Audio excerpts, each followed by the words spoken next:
Hello dear viewers, welcome you all to doctor Madhu's physio classes. मैंने recently एक video upload किया था about Newton's third law as applied to biomechanics. उसी के continuation में आज मैं आपसे बात करने वाली हूँ अबाउट न्यूटन्स फर्स्ट लॉ।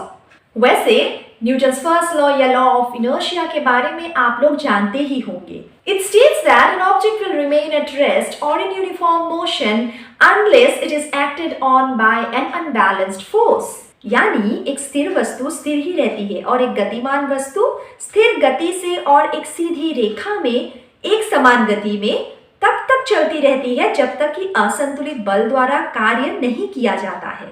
मतलब जब तक किसी अनबैलेंस्ड बाहरी फोर्स द्वारा मजबूर ना किया जाए। एक ऐसा वस्तु या ऑब्जेक्ट जो कि एक पर्टिकुलर कंडीशन में है, रेस्ट में है या फिर एक यूनिफॉर्म मोशन में है, तो वो रेजिस्ट करता है उस पर्टिकुलर स्टेट से हटने को। यानी रेस्ट में हो तो रेस्ट में ही रहना चाहता है, यूनिफॉर्म मोशन में जा रहा हो तो यूनिफॉर्म मोशन में ही रहना चाहता है। उम्मीद करती हूँ आपको ये तो पता होगा कि यूनिफॉर्म मोशन का मतलब क्या होता है। यूनिफॉर्म मोशन का मतलब होता है कि एक ऑब्जेक्ट एक कांस्टेंट वेलोसिटी में मूव कर रहा हो और जब भी ये कांस्टेंट वेलोसिटी जीरो हो जाए फिर कहा जाता है the object is in a state of rest. देखिए, वेलोसिटी एक वेक्टर क्वांटिटी है। सो कांस्टेंट वेलोसिटी का मतलब होता है constant speed of an object and movement in a constant direction. और ये एक लीनियर मोशन हो सकता है या मूवमेंट हो सकता है या फिर एक एंगुलर मूवमेंट भी हो सकता है। एक वस्तु की ये जो प्रॉपर्टी होती है to both resist an initiation of linear motion and a change in linear motion, इसको कहा जाता है inertia. Similarly, the property of an object to resist any rotatory motion or a change in rotatory motion, इसको कहा जाता है moment of inertia। तभी first law of Newton को लॉ ऑफ इनर्शिया भी कहा जाता है। अब न्यूटन की इस लॉ को एक फिजियोथेरेपिस्ट के लिए समझना इसलिए जरूरी होता है क्योंकि यही लॉ है जो उन सारी कंडीशंस के बारे में बताता है when an object is in equilibrium. Equilibrium से रिलेटेड मैंने ऑलरेडी एक वीडियो पब्लिश किया है, आप उस वीडियो को भी एक बार देख लीजिए to know about different types of equilibrium. अगर एक ऑब्जेक्ट के ऊपर बैलेंस फोर्सेस या टॉर्क्स एक्ट कर रहे हो और वो ऑब्जेक्ट मोशनलेस रहे, फिर ये होता है ए स्टेट ऑफ स्टैटिक इक्विलिब्रियम। मतलब यहाँ वेलोसिटी जीरो होता है, ऑब्जेक्ट रेस्ट में होता है। बैलेंस फोर्सेस का मतलब तो आपको समझ आता ही होगा।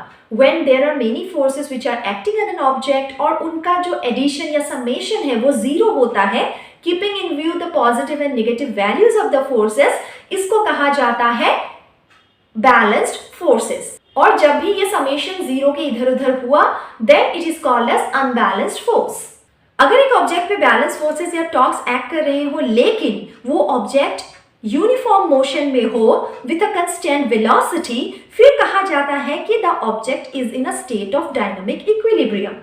यहाँ वेलोसिटी कंस्टेंट है लेकिन वेलोसिटी जीरो नहीं है। क्योंकि लॉ ऑफ इनर्शिया से आप समझ सकते हैं कब एक ऑब्जेक्ट इक्विलिब्रियम में होगा और कैसे इक्विलिब्रियम में होगा, स्टैटिक या डायनामिक, इसीलिए इस पर्टिकुलर लॉ को लॉ ऑफ इक्विलिब्रियम भी कहा जाता है। स्टैटिक और डायनामिक इक्विलिब्रियम के बारे में पिक्चर सहित मैंने एक डिस्क्रिप्शन किया हुआ है in the video dedicated towards the topic called as equilibrium. आप उस वीडियो को एक बार जरूर देखिए, फिर आपको ये दोनों कंसेप्ट्स क्लियर हो जाएंगे कि आप क्यों ये लॉ ऑफ इनर्शिया के बारे में बात कर रहे हैं in the basics of biomechanics.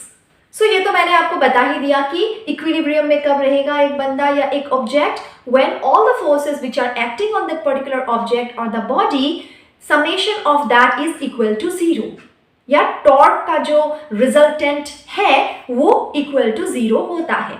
ऐसे केसेस में एक बॉडी को कहा जाता है to be in a state of equilibrium. यहाँ आपको और एक बात समझनी होगी कि इक्विलिब्रियम के दौरान एक बॉडी के ऊपर कितने फोर्सेस एक्ट कर रहे हैं, इसका कोई लिमिटेशन नहीं है, कितने भी फोर्सेस एक्ट कर सकते हैं, लेकिन resultant of the forces should be equal to zero. अब अगर एक ऑब्जेक्ट पे सिर्फ एक ही फोर्स एक्ट कर रहा है फिर वो ऑब्जेक्ट कभी भी इक्विलिब्रियम में नहीं रह सकता। क्यों? क्योंकि उसका समेशन कभी जीरो होगा ही नहीं। तो ऐसे केसेस में ये कहा जाएगा कि वो पर्टिकुलर ऑब्जेक्ट एक्सेलरेट कर रहा है या मूव कर रहा है। सो इस बारे में हम अपने नेक्स्ट वीडियो में जानेंगे। स्टे ट्यून्ड और मेरे चैनल को सब्सक्राइब कर लीजिए, नोटिफिकेशन बेल को भी हिट कर दीजिए ताकि जब भी मेरा नया वीडियो आए आप तक ये इन्फॉर्मेशन पहुंच जाए। कंटेंट अच्छा लग रहा हो तो अपने फ्रेंड्स एंड जूनियर सीनियर सब में इन वीडियोस को शेयर भी करें। नॉलेज को स्प्रेड करना अच्छा होता है। Thank you, see you soon.